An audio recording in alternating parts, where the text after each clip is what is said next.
Hello and welcome to our passive real estate investing series here. This is part 4, types of real estate projects and asset classes here. Our main speaker today is talented John Rubino. Was going to cover the aspects of the different real estate asset classes that are available to you as an investor and what that can do for your portfolio. And also joining us is David Rutherford, also with JID Investments, great investor relations expert, and also help shed light onto this. And with that, I'm going to just turn it over to John here. Hey, Doug, thanks so much. This is great. This will be our fourth presentation as part of the 7-part series of the webinars. So some of the early slides we'll go through pretty quickly because we've covered those. We've got all of the previous parts of the webinar available on multiple locations, including our JID Investments LinkedIn page, but I know Doug has it. So if you want to see one of the previous parts that we've done, please let us know. We'll get those over to you. But today's really a fun one. We're going to talk about asset classes.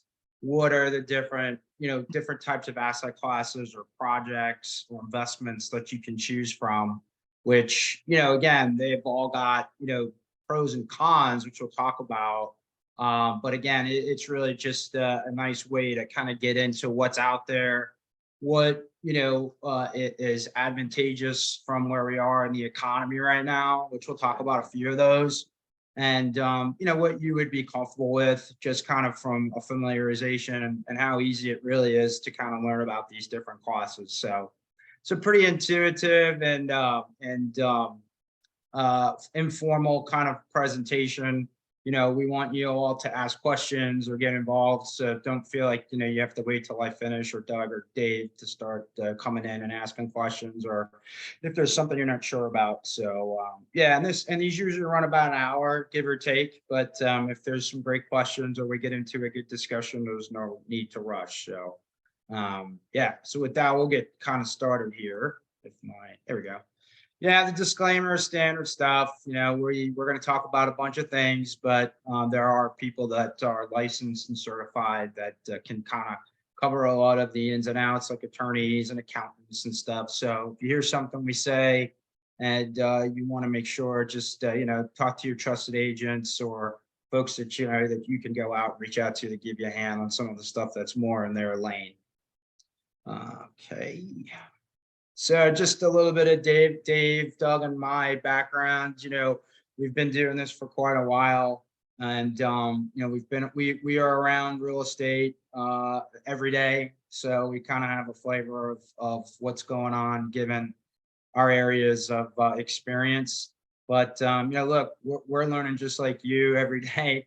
It's a very humble industry, and again, you learn new things each day.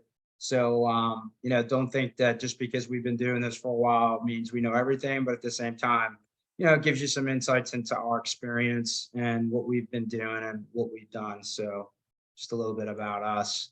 Yeah, we covered a lot of this, and I'm not going to spend too much time on it on the first webinar part there, part 1, when we talked about your team, and we kind of did a general kind of synopsis on the purpose of these webinars. The big takeaway for the purpose is we just want to share some good information, give people some confidence, knowing that anybody can do this if they've got the right tools and can understand just some of the basics.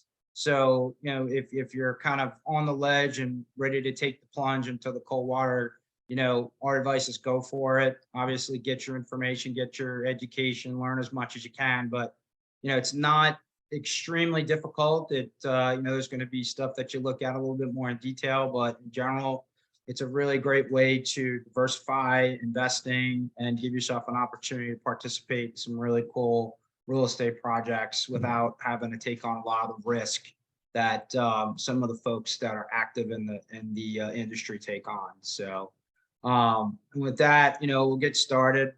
So this webinar series, we broke it up into 7 parts, and we covered 1 through 3 already.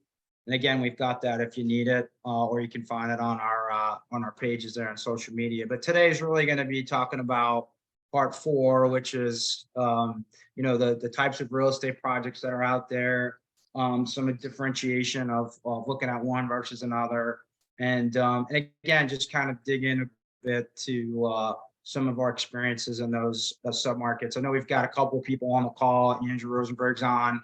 He's been a limited partner on a bunch of different types of investments, so he can definitely jump in and share. Doug as well, and Dave and I. But again, if you got questions or something in particular we can help cover as we go through, let us know.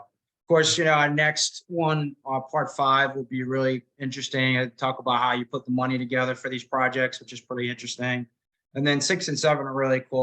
We'll start getting into some details on the due diligence and how you pull apart pro formas. Maybe we'll bring one up and we'll show you kind of what those look like kind of at the very extensive level. And then part 7, which is also a great part, is, hey, how do I get paid on these investments? So with that, we'll start off with the first 2. The first one that you look at, very basic, is a residential renovation. I'm sure you guys heard the term fix and flip, but basically it's someone that's going to go in and either upgrade the existing footprint of a single family property, whether it be a condominium, a townhouse, a house, something that is usually single family. It could be small multifamily like a triplex or a duplex or quadplex. But most of the time, these are probably the easiest ones to be part of because it's pretty clear cut, meaning that you're going to have a purchase and acquisition of the property. You're going to have, money that comes in under either debt or, a subsequent large part of that of money that's coming in to basically do the majority of the work and the purchase. You'll have some, private money, or you'll have some smaller kind of pieces of money. And again, I'm getting into the capital stack only because to understand where you fit in. But it's pretty straightforward. It's pretty clear cut. And then there's a ton of resources out there, from spreadsheets on BiggerPockets to other places. We can even share some with you, but it's pretty easy putting together what the expenses are, what, the timelines are usually, I would say, 6 to 12 months on the smaller side, maybe 18 to 24 on larger, but pretty easy, pretty clear cut. The analysis isn't very difficult. Could probably take you anywhere from a day to 5 days. And the nice part about it is there's not a lot of regulatory stuff that you've got to worry about, like going to get permits and getting plans approved, getting major architectural drawings done. It's pretty straightforward, especially if someone that's been doing it for a while. And, the nice part about residential renovation is it's usually quick, 6 to 12 months. You're in and out of the investment or the project, and you're basically getting your money back and your profits based on what's set up. Usually, the borrower or the sponsor in these scenarios are going to give a fixed return, 10, 12, 15%. It just depends. And most of the time, if you're coming in as a private investor, there's not a lot of collateral. So again, it really mirrors what passive investing does, is that, you're not typically given much collateral. These are usually uncollateralized loans or investments. So you just got to be aware of that. So good thing is it's a quick transaction, quick turnaround time. You're refreshing your money in and out pretty quickly. The downside is that, you could be stuck if it's a tough market on the single family side, obviously. So you want to do your research on the front end to make sure that this is kind of a target for you and then it's got high demand in the market you're looking at. The other thing is that, your money is not sitting in for an extended period of time. So your returns are good. They're nice. You're getting your money and your returns quickly, but you're not getting that, timeline of accumulation or compounded return over, let's say, 2 or 3 or 4 years. The other downside is that most of these projects are treated with short-term capital gains or income. So anytime you invest in something like this where it's 12 months or less, you're going to have to pay income. So that could potentially double or 2.5x on your taxes. So definitely something to think about. But it's a nice diversification. It's a quick in and out, and it's pretty easy and basic from an analysis standpoint. And most of the time, when you have a debt lender coming in who's a bank on this, it gives you comfort knowing that, hey, the banks want to come in, they've done their due diligence, and it gives you kind of comfort knowing that if they're going to be putting up 80 or 85% and you're bringing in the other 10 or an additional 5%, you're in good shape. You also want to make sure the borrower, and we've mentioned this before, is bringing in skin as well, so that they've got some some money in the investment. So that's residential renovation, and we'll jump to value add. But does anybody have any questions, or Doug, Dave, Andrew, want to jump in anymore if I'm missing anything? I think you covered it pretty well, John. Okay, I think we saw, is there a question? Is it best to have an attorney? Yeah, so this is a question from Kay. Yeah, I mean, Kay, it's always great to have an attorney look at your documents. One of the things that we do with JID is if we're going to invest on a single family renovation or a large, single family residential renovation, is we'll take a second position if the bank who's lending the debt allows it. And the reason is because obviously we want to have some sort of collateral. We'll also try to look to get what's called cross collateralization, or an unencumbered asset, which is basically something the borrower or the sponsor owns outright or has significant equity in, where we can take a stake in that either as a first position or a second position. We'll also potentially ask for a personal and a business guarantee. And so that's where, you're kind of doing more of like loan documents in that scenario. So it behooves you really to have a good real estate attorney for that location who can put together the documents you need, also can give you counsel to help you. So for instance, if you do a scenario like I laid out in a minority share investment and you're putting together loan documents, you're going to need, a deed of trust. You're going to need a note for your loan. You're going to need personal guarantee paperwork. You may want to put together a JV partnership agreement with the sponsor. So it gets a little more entailed when you do that. But it's a great thing to do to protect yourself and your money. And having a real estate attorney draw that up for you is pretty smart. So yeah, it's a good question. Any other questions before we jump into the next one? And when we started, JID Investment started, we did our first 4 to 5 projects were all single family residential. It got us some proof of concept in our vision for the business. And again, we were bringing in not a lot less, but we were bringing in, I'd say, between $200,000 to $400,000 on these projects at about 80 to 90% of the total capital stack. So we took some bumps and bruises, which was good because we learned it in the easiest asset class. And we like to do these more of them, but we're looking at doing these more like in a fund strategy where we could do 5 or 10 of these at any given time under a one fund, where we've got 1 or 2 of these borrowers. We can bring in $1 million to $2 million of equity and be able to fund anywhere from 10 to 20 of these projects, so that that constant refresh and recycle of capital is going through the fund, which is something we're interested in. But one-offs are a little bit different. We don't typically do these because we're bringing in closer to $1 million minimum project. So the next one, which is really probably one you've seen a lot of if you're in the real estate business or you're interested in investing, is value add hold. And that's typically on, an existing asset, apartment building, a townhouse development, condo development, something where you're either going to be investing with a group that's going to go in and buy the entire property site with X amount of apartments, let's say anywhere from 20 to 300.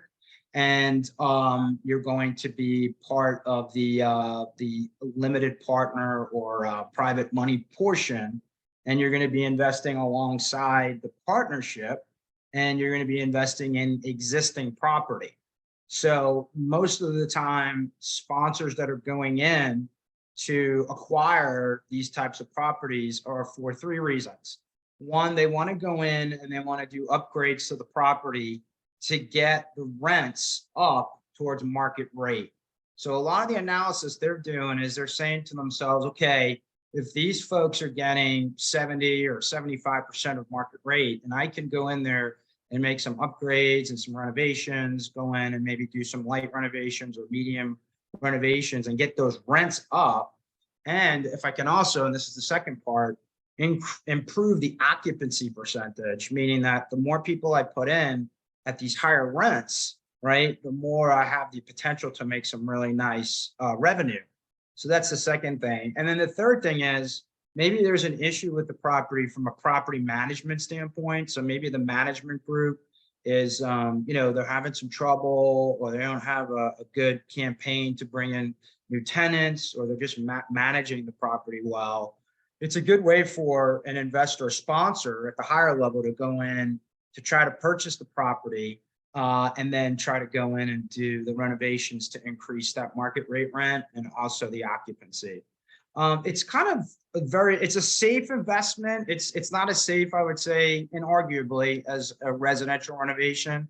The good thing about doing multifamily dwelling, like a value add, is if you got 200 apartments, and let's say you're 5% vacant, so that means you've got 10 units of your 200 or so, let's say, are vacant. That means that you still got 190 tenants in there, and you're only vacant for 10 apartment units. You still got good positive cash flow coming in.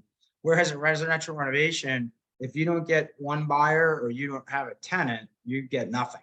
So that's kind of the big takeaway from an occupancy standpoint, is if you're renting that single family home and all of a sudden that tenant leaves and you don't have someone to come in, guess what? You don't have cash flow. If you've got 200 units in the apartment side and you've got 5% vacancy, you're still turning at 95% cash flow on the occupancy. The pro formas for these value adds could be very, very in depth. Reason being is because you're looking at acquisition, purchase of that property. You're looking at what the stack is for the funding. And we're not talking about a single family renovation where you're maybe buying it for $400,000 or $300,000, you're putting in $100,000 and you're selling it for $600,000. That's easy math. You're buying this for maybe millions. You're bringing in debt that's millions, and you're part of the equity, which could be either low millions or a couple of 100,000. And so you've got to be able to look at the capital stack, make sure the numbers make sense.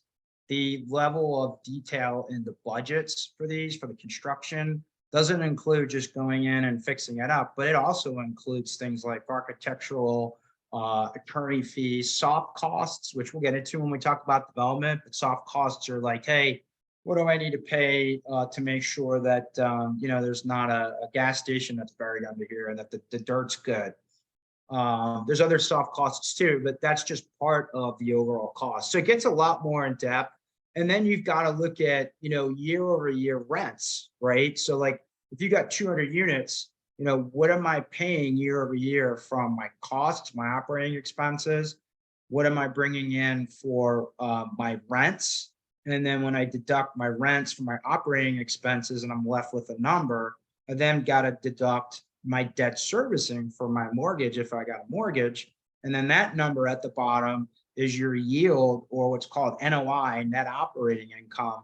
And that's actually what gets either dispersed or is available in the form of revenue for that year. And then, you want to look at subsequent years, right? And the trend should be going up. Typically for rent rates, and Andrew and Doug, feel free to jump in, Dave, usually we see about 3% rent growth year over year. Now, if you look during COVID year over year, there were markets that were at 15 to 30%, which is insane. But now if you look at those markets, some of them are in the negatives. So that's why 3% is very conservative rent increase year over year. And then vacancies, we're usually seeing about 5 to 7% a year vacancies. And that's usually due to turnover. Sometimes you may have some delinquencies. But all of this information, you've got to go through and you got to make sure you're comfortable with. And that's the type of information you want to make sure you're asking from your sponsor. Going back from when we talked about the sponsor and we talked about the location, just like any of these asset classes we're going to talk about, you're going to want to make sure that you look at the market to see how housing looks and what's the inventory levels, and what's the new construction look like in the pipeline for that market, so you have an idea of whether or not there's more demand than supply, and that you've got a good product. So as we go through these, there's a couple of different types of value add. Of course, the residential single family is very similar to the residential renovation, but you're renting. Multifamily, typically apartment complex.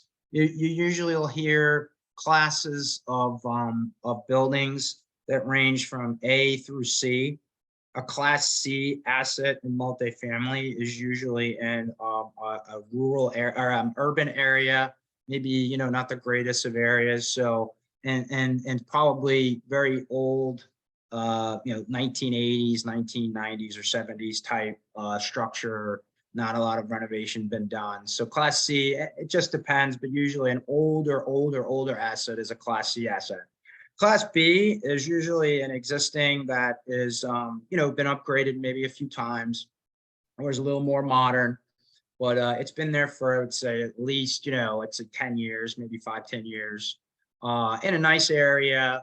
And it's got nice amenities, but, it's kind of got a little bit of an older touch, but not as bad or not as old as a class C. And then class A is new construction, something that's just finished, that's coming online, being developed, being built, is usually a class A asset. So that's typically what you'll see. Some of the other types of value add, mixed use asset is where you've got, a percentage of residential, usually at least 50% or more. And then you've got like a ground floor piece of retail commercial for like a restaurant or like a coffee shop or a bank or some sort of business that's going to be on that main floor with tenants, going anywhere from 1 to 2 stories, so like 12 to 15 stories. The nice thing about that is you got a little bit of a blend. You're going to need some commercial tenants in there paying rent. Usually commercial tenant's going to be in there for at least 12 months. And, the landlord's definitely going to get some nice revenue. You'll also hear the term triple net, NNN, or capitals. Triple net basically means that you've got a tenant coming in and they're paying for everything except usually insurance and taxes on the property for that. That's the landlord's paying. But if anybody knows who Ray Kroc is, he made his money on McDonald's, not from the chain, but from buying the land. And basically at that point, he basically leased out the land to these franchisees, McDonald's, who were coming in. He was giving them some money to fit that McDonald's on that location based on how McDonald's succeeded as a franchise, but he owned the dirt and he ended up owning the McDonald's if those franchisees left, to then bring in another group. So brilliant. And that's how he basically made his money, by owning the property and basically just paying the cost on the dirt for the taxes and insurances. Another value add class is storage. Storage is a great asset class, mainly because you don't have a tenant that, stuffs the toilet bowl, or you got somebody calling you at 3 a.m. You've got a tenant that basically is using the space to store stuff. Again, it's a great asset class. We haven't done one yet on it, but I've looked at numerous pro formas and I've looked at numerous packages on storage. The big takeaway for me on storage is, again, where is it located?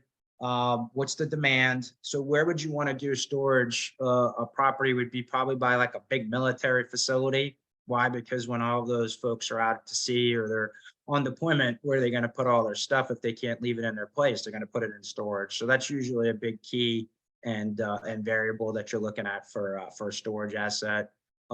Someone that's got, you'll see storage units that have air conditioned versus non-air conditioned.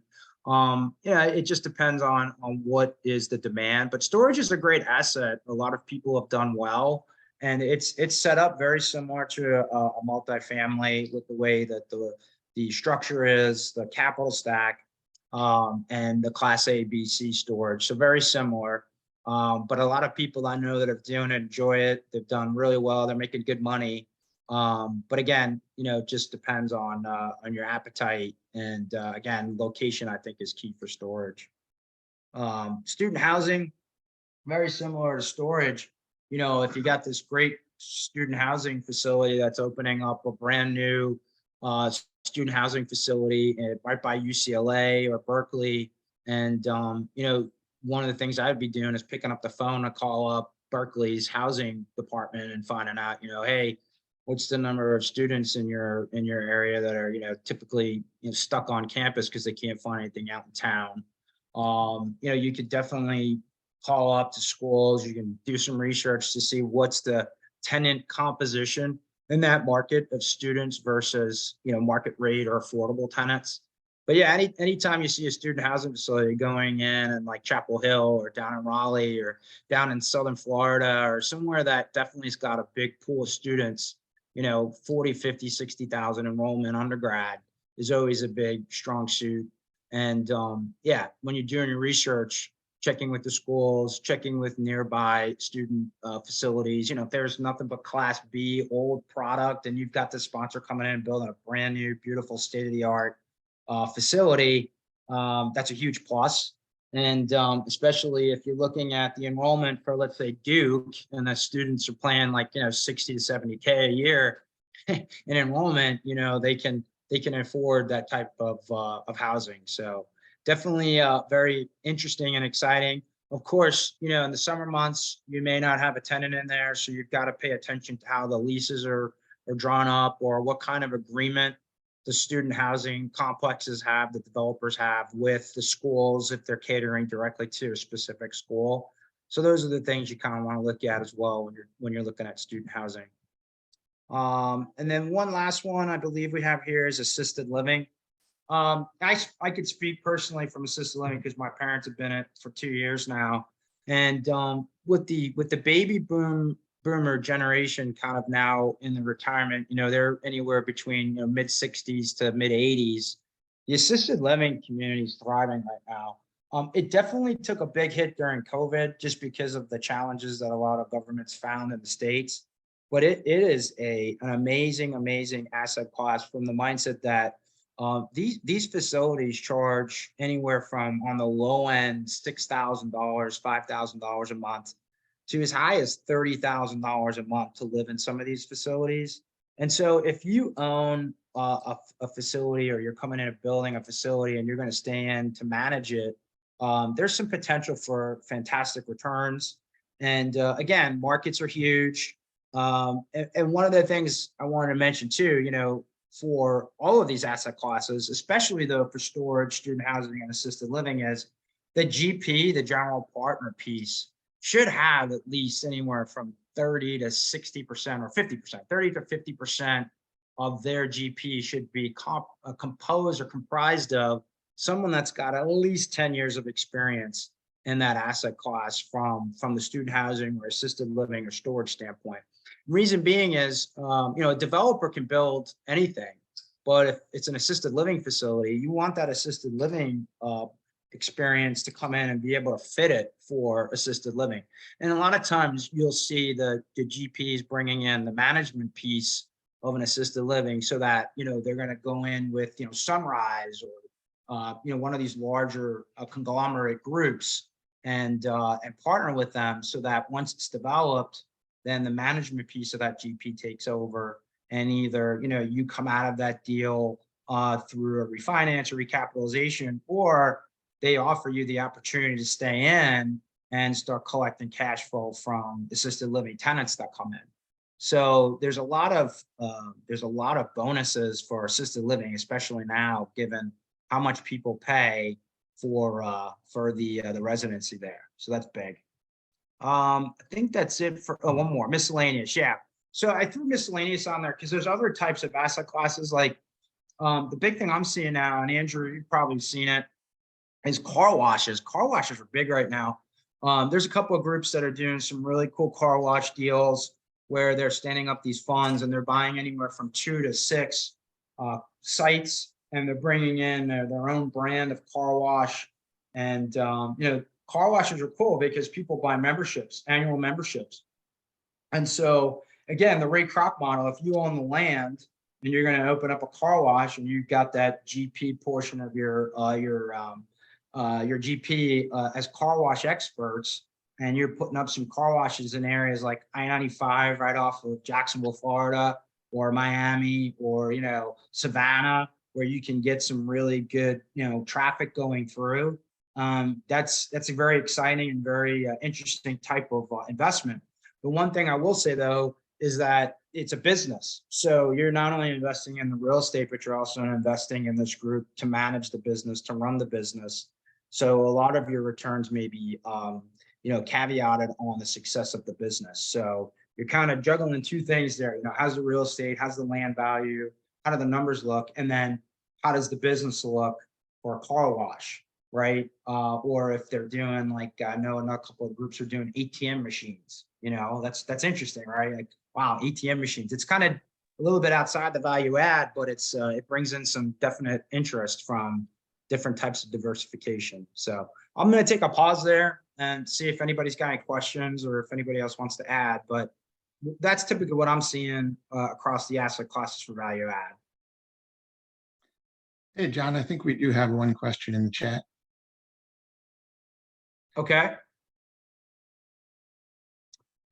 Kay, you're asking about how stable is the value add in senior living when most tenants are on limited incomes? Yeah, that's a great question.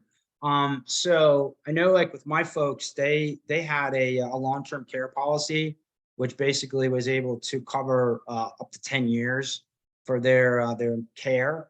They don't typically offer those anymore. I know when my parents got them, that was in the mid 80s, and a lot of insurance companies just won't do it. The other option is a lot of these assisted living communities offer a subsidy for folks that qualify. So if someone doesn't have the you know, the income criteria, or they're a veteran and they served in combat, or the facility is able to work with some of these folks, they are able to put in a subsidy, which is covered by the assisted living facility. Now, of course, you know, that's capped at a certain percentage. Otherwise, they wouldn't make a lot of money, but it's still a potential for folks to still afford it. And then, you know, you also bring up another great point, is that, you know, we've got a significant portion of our population right now that just can't afford that type of housing. So what do you do with these folks? So a lot of states now, again, are subsidizing to help folks, where they're bringing in 30–50% of the monthly rent through, you know, an affordable living platform or affordable living subsidy. So it is possible. It is out there. My recommendation is, you know, let's pray that Social Security is still going, and also that you've got, you know, nice investments to help you in your later years to cover those expenses. But that's a great question. Any other questions, or anybody else have anything else they want to add before we move on? Okay, we'll move on. So the next asset class, which is probably one of the most kind of complex, is development. And development kind of comes in two waves. You've got land development and you've got property development, and they kind of go hand in hand. But land development is more, hey, I'm going in and I'm buying a parcel of land, and you know, this land is not zoned for what I want to build on it. So what's the risk? The risk is that you've got to go through and see what, you know, the municipality plans are for your type of product, and whether or not there's going to be any hearings or state convening boards to see whether or not they're going to be able to rezone different types of land based on the demand for your type of product. So that's a big risk. So those typically get the biggest of the returns because of the fact of that risk. But, you know, you've got to really understand how the zoning works. You've got to get into the master plans for the municipalities, and you've got to be able to have a sponsor that knows how to walk that process for those jurisdictions that they're looking to build in. We've worked with developers that know how to do it.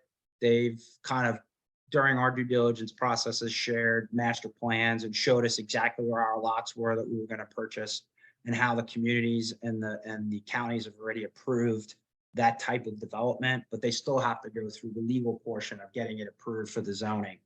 Once you get the zoning, then you have to get what's called entitlements.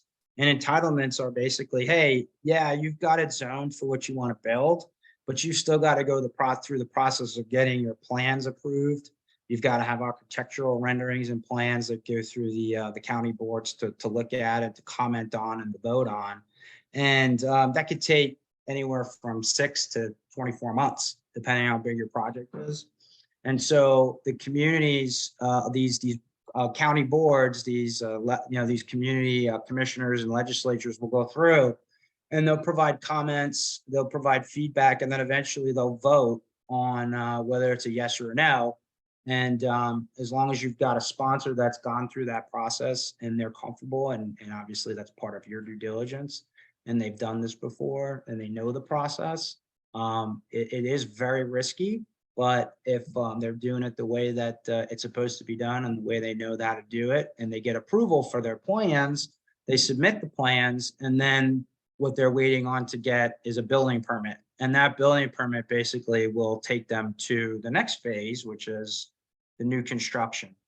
And so you could have a developer or sponsor that's in from raw land, non-zoned, not entitled, to a developer that comes in and is getting entitled, zoned land with a building permit and is ready to build the project. So when we talk about development, we usually call that the horizontal portion of the investment or project, and then the construction is called the vertical. So in the horizontal portion, we typically are at about 30 to 35% a year on our returns because of that risk. And the risk is that, hey, it either is not going to get approved for zoning, it's not going to get approved for entitlements. We can't get the financing for the next stage of the project, which is the new construction. So there's a lot of moving parts there that can cause some challenges. So what do you do if you want to get involved in a development project? The first thing is do your homework, obviously. Do your due diligence, do your research, and make sure that you've got a sponsor that's done this numerous times. Make sure you understand that that sponsor's done it numerous times in that market. Don't feel like you can't give a call down to the county offices, the county permitting offices, and just ask them questions like, hey, what is it typically timeline for brand new construction apartment complex? What does that usually take as far as getting your permits approved? You're getting your permits, So there's a lot of historical data that is open source information that you can pull. But yeah, it's definitely risky. And a lot of times, these investments are not collateralized. So you're not getting any liens, you're not getting any personal guarantees. You're just part of the partnership. You're part of that limited partnership that's bringing in money to invest on these projects. And you're getting some very nice returns, but you've just got to know what the risks are. And then, when we talk about more in the due diligence section of this, what are my exits? How do I get my money back? That's the most important thing. We always strive on our investments is, yes, we know that the investment returns speak for themselves, but here's how you're going to get your money back.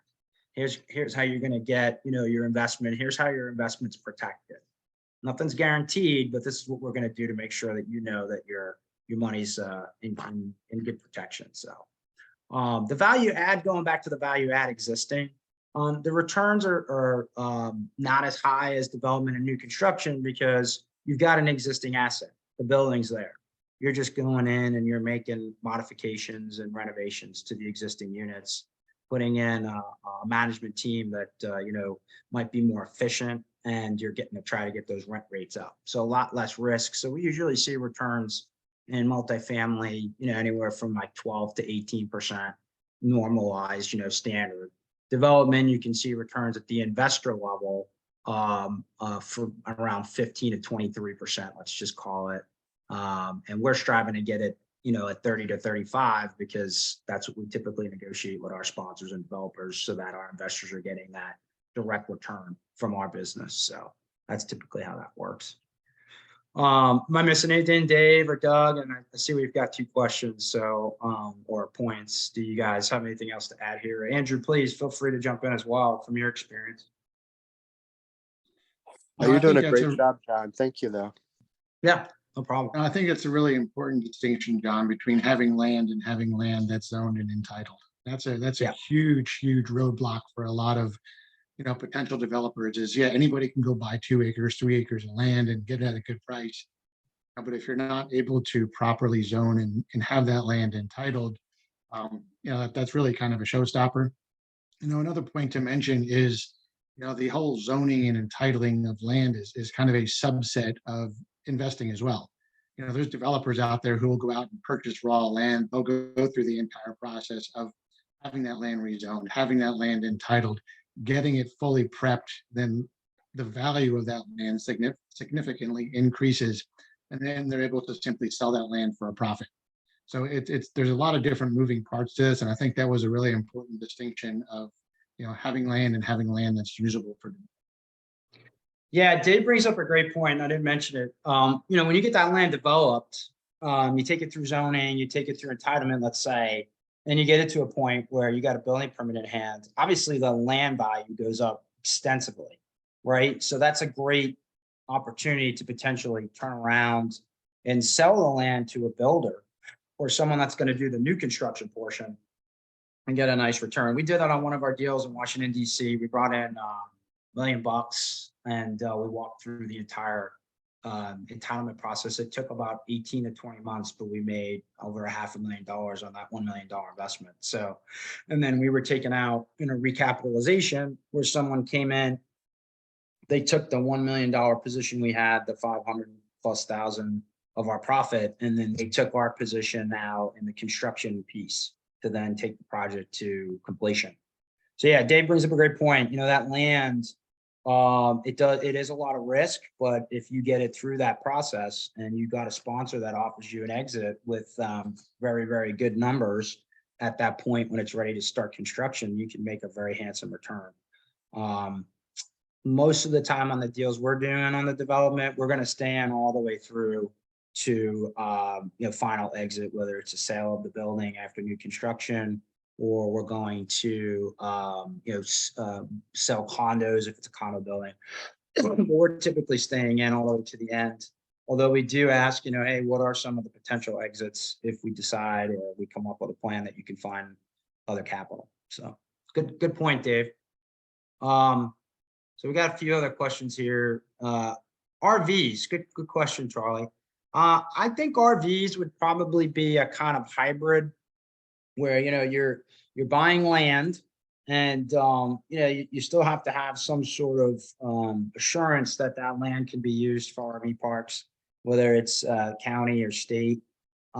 There's also, you've got a tenant there that can basically pull out of there in the middle of the night. So, you want to make sure that you're basically renting or leasing out parcels of land that are suitable for, what that RV needs and the different sizes. There's also other ways to make money on RV parks as well, where you can rent out portions of the land for recreation outside of just recreation vehicles. So the big thing there is just having the land, making sure that the land is suited and approved for RV. And most of the times too, a lot of people think, well, an RV park is for people who are lower income. Not necessarily. A lot of people go cross country on their RVs and use the parks to stay and maybe visit natural parks or whatever. But yeah, the big takeaway is always go with a sponsor that's done it before. Make sure you know that the land is suitable, and make sure the business plan with how they rent it, the timelines, and how you get your money back and your returns. If, for instance, you have 50% vacancy and you just don't have, people renting that space. And it could be seasonal too. If you've got a beautiful RV park up in Maine, well, from April through probably September, it's going to be great. But September to March, it's going to be covered in snow. So you're not going to have many people up there. Common sense stuff. Hopefully that answers what you said. Hey, John, and can I guys, chime in for 1 yeah, second? yeah, go ahead, Andrew, please. Yeah, a fun story about RV parks and newer buyers. Douglas and I personally know a gentleman who was kind enough to share the story that they thought, well, I know multifamily, so RV can't be hard. They had already put their deposit down, non-refundable. Then they did the environmental survey. So they should have done the process in reverse, obviously. And they found out that a prior owner of that land was a dry cleaning store and the land is contaminated. Deal is over, 50,000 is lost. So that's why the big takeaway from that lesson that he was generous enough to share with everybody is going into a new asset class, get yourself an experienced sponsor. He will do RVs again, but he will only do it if he's got an experienced sponsor to team up with. Yeah, great point, Andrew. It just kind of reemphasizes that you could have a great developer in multifamily, but if he doesn't know RV, then he needs to have that capacity on his staff as a GP who knows how to do it, has had success. And that's what you're going to see in an experienced sponsor that's trying a new asset class. So, Robert Kiyosaki says making money is boring and it's supposed to be. So, if you're doing it right. So anyway, good point, Andrew. Thanks for sharing that. Kay, you asked about the downturn in the value of student housing with additional access to online schools, meaning no need to occupy student housing. Yeah, I mean, that's always a risk, but I don't see college tuition going down unless, the government gets involved. And I don't think the government wants it to go down because of student debt. I mean, it's a subsidized thing that they're getting paid on, and they're not gonna, they should go in, and I think personally, start kind of forcing these universities to bring down those tuitions. But you get out of resident students, they're paying 2 to 3 times more on the in-state because of the housing and because of the fact that those kids need a place to stay. COVID, you definitely saw a lot of kids not going back to campus and going online, but I would say a good majority of them are still paying the student housing portion of the tuition. So you can't get out of that. Most of the schools mandate it. I know my daughter is in her second year at college, and the price of enrollment includes the tuition, but it's also got the student housing. So she's not going to get out of that. But yeah, I mean, it's definitely a case by case. You should ask the schools for that data and ask them those questions like, hey, how did your college operate during COVID? Or how does your college operate with part-time students versus full-time? It's a good question. I would definitely add that to your list of items when you're looking at a deal. And then Kay, you have another one. Is it possible to have a piece of land which is zoned for retail to go mixed use or multifamily? What class or mobile home parks? Yeah, I mean, obviously the land has to be zoned for mixed use to be able to do commercial and residential as mixed use. So, usually it's a mixed use MU rating, 15 or 20 or 50, depending on how many units you're putting on there. And it has a lot to do with the space and the size of the lot. But yeah, if you're doing mixed use, you want to make sure that the sponsor does their homework there. And a lot of times you could even pull that up, online. Like I know in DC, I could pull up any parcel of property in the district and see what the zoning is. So if a single family borrower tries to be smart with me and say, oh yeah, no, it's R4, I could put four condos up, and I do that quick search and see it's R1, and it was full of crap. And second, in DC, they're very, very, very difficult to get through. If you buy a R1 zoned piece of land to build 2 or 3 condos on that parcel, good luck, because they have a process that is very difficult. And I know a lot of people have lost money bringing in to try to get those properties to R2 or 3 to build condos. So a lot of times you can find no zoning.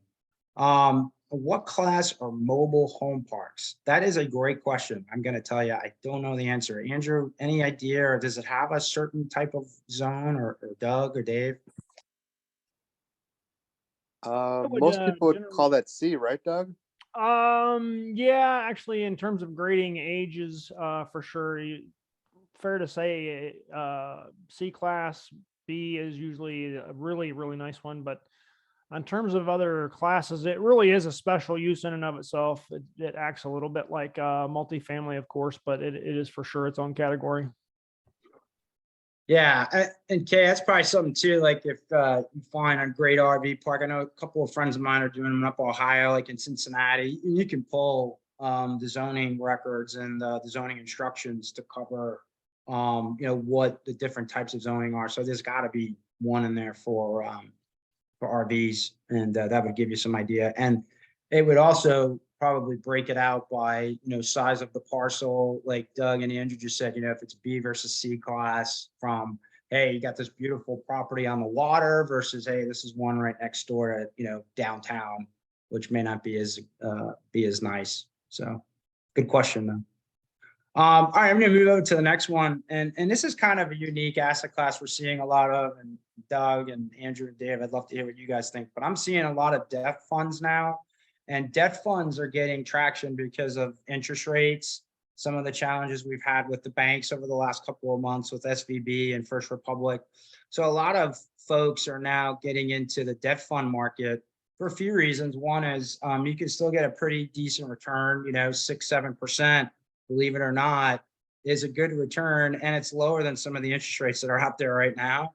And so a lot of people are putting money into debt funds. These large scale pension funds and these large scale groups have money and they've got to place it. So a lot of equity funds are turning to debt. The positive on that is you get control of the property. You're coming as the senior lender. The downside is maybe not as high of a return if you came in as equity, but in this type of market, a 6 or 7% return is pretty respectable. I know municipals and I know treasury notes are at, anywhere from 5, I think, to 6%. So, if you want to make a couple extra percentage points, you can get involved in a debt fund. And I think those are going to probably be around until you see a pretty consistent reduction on the interest rates, which I'm hearing right now, probably not till next year. So there's a lot of groups out there that are doing debt funds. One of the things I'm going to talk to you about, and we'll get into it more when we get into future parts of this, is how best to do your interview when you're talking to your sponsor. What are some of the questions you want to ask them? So like for a debt fund, how do you get first position? What other collateral you taking? How is the interest paid out? Where do I find it on my K-1? Is it considered income? Which the answer to that is yes. That's a good, stump the chump question, because it's, oh no, it's long-term capital gains. Bull crap, it's interest. So, those are good types of questions to ask. And yeah, so that's debt funds. Seeing a lot of those now. And yeah, John, we really like debt funds. We like it so much. We're working on one right now. It's particularly good for SDRA and 401k solo investors because ordinary income. So unless you're already retired and wanting more income, that is the downside of that. But for sure, it's great for SDRA and 401k. Yeah, and what's nice about for an equity partner like ourselves, like with our company, is that there's a debt fund in there. We know that you're not dealing with fiduciaries. You're dealing with a group that can control the interest rate. They can control the terms, and you're dealing with a direct sourced group. Whereas if you're going into a debt loan from a bank or for an insurance group, you've got committees and boards and parameters and fees and all that stuff. And it could take months, it could take 30 to 60 days to close, whereas a debt fund might be able to close in a couple of weeks if everything checks. So that's another benefit. Cool. And then the last one we'll talk about, and then we'll open the floor for questions, is Opportunity Zone. Very unique, very complex, not hard from the mindset of, you're investing in property. It's just that you're investing in property that's been kind of categorized in a very unique way to offer you some really cool tax incentives on your investment. And you're using capital gains profits from things that you've earned profits on, like a stock or a sale of a business or real estate or anything in particular that yields a capital gain. You could take anywhere from 1% to 100% of that gain, and you can invest it into an Opportunity Zone investment as a deferred gain, and you get a number of different types of advantages. One is you don't have to pay the capital gains tax until tax year 26. So you get the full power of that investment for 3 years before you have to pay the tax on it. And you're going to pay, the tax, the capital gains tax that you would have paid federal and state on it if you were to liquidate on the day you liquidated for that tax year. So you're getting, give or take 3 years to have the 100% of that tax deferred gain invested. The second thing you get is you get bonus depreciation. And if you're not familiar with that, basically the way that works is anytime you have an investment that's a large scale investment like multifamily, something that's existing, something that's in place and is yielding revenue, you get to write off depreciation loss, right? The government allows you to write off depreciation loss. So that's another question to ask your sponsors when you're doing these deals. But at the end of the day, when you get to disposition and you actually are selling that investment or you're coming out of that investment, the government turns around and says, okay, I gave you all this depreciation loss. Now I want my recapture. So recapture gain is on your K1. You can see it's the 1250 line item. And that's where you have to basically recapture that depreciation loss. So it's kind of a tax you have to pay. That's in conjunction with your long-term capital gains if you're on a long-term investment where you're making cash flow. So something to think about. So with an opportunity zone, you don't have to pay that recapture gain. So you're basically getting bonus depreciation, which means if you're collecting revenue on that investment, right, for the duration, and the duration of an opportunity zone is a minimum of 10 years. You have to stay in for at least 10 years.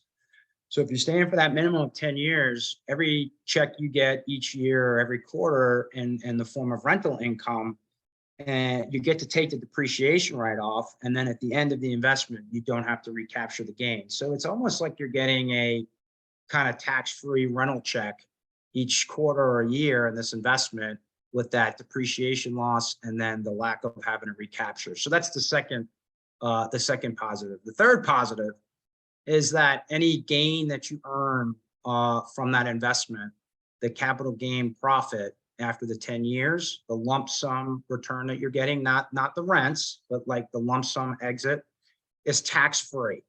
Now it's tax-free at the federal level, and about 45 to 50 states it's tax-free at the state level. California, Massachusetts, North Carolina, Arkansas, and there's one other that I know of. You have to pay state capital gains, but federal capital gains, and if you live in like Virginia or you live in Florida or you live in Texas, you live in, wherever one of those conforming states, you're basically walking away with 100% of that gain tax-free. So deferred gain for 3 years on the investment, no taxes, bonus depreciation, and then tax-free for the majority of state, all of federal on your profit on disposition when you make that lump sum return. So that's huge. One of the things I highly suggest you do is make sure you have an accountant that's familiar with opportunity zones, and because there's reporting requirements for the year that you liquidate your asset to get the gain, and then putting it in each year, you have to report that that you're in that opportunity zone, because the government wants to make sure, hey, you're in this thing for 10 years, otherwise you're going to get penalized if you come out sooner. So that's opportunity zone. Really cool. It was meant to really help regentrified areas. But there's not a lot of movement on it now because a lot of people aren't liquidating, but it's a great investment and it's good through 2027. So, we're going through a little bit of a tough patch right now at the economy, but when things pick up, which I think would probably be towards the end of this year, early next year, opportunity zones would be a definite option if you have interest. So I think that's all I got. So next part we're going to cover in the next few weeks will be the capital stack, which would be really cool to look at. And, we'll go through an example of that as well. If you got any other questions or you want to reach out to us anytime about anything else we didn't cover or anything more in depth, we want to try to keep these to about an hour. But, again, it's not one size or one shoe fits all. It's really what you're comfortable with. Do you want to make quarterly? You want to get a quarterly check in the mail, like a mailbox money, or do you want to hit something to yield a higher return as your returns compounding year over year? It's just really a matter of what you're comfortable with and your tax situation. If you're working right now and you're making, a large income, you may not want to do an income producing asset because it's going to continually increase that income bracket. But if, you are not working and you have very little income, then, you know, you do a couple of these value adds and say you're getting a check for $2,000 every quarter on 5 or 6 of these. It's pretty nice. So call that mailbox money. So anyway, that's all I got. Guys, anything else we're missing, let me know. And yeah, that's kind of our contact information. Again, you guys know where to reach us. And hopefully you guys are getting some benefit out of this. And please feel free to share with your colleagues, friends, clients that may have interest. You're welcome. You're welcome. You're welcome. Thanks, John. Anything Great else, job, guys? buddy.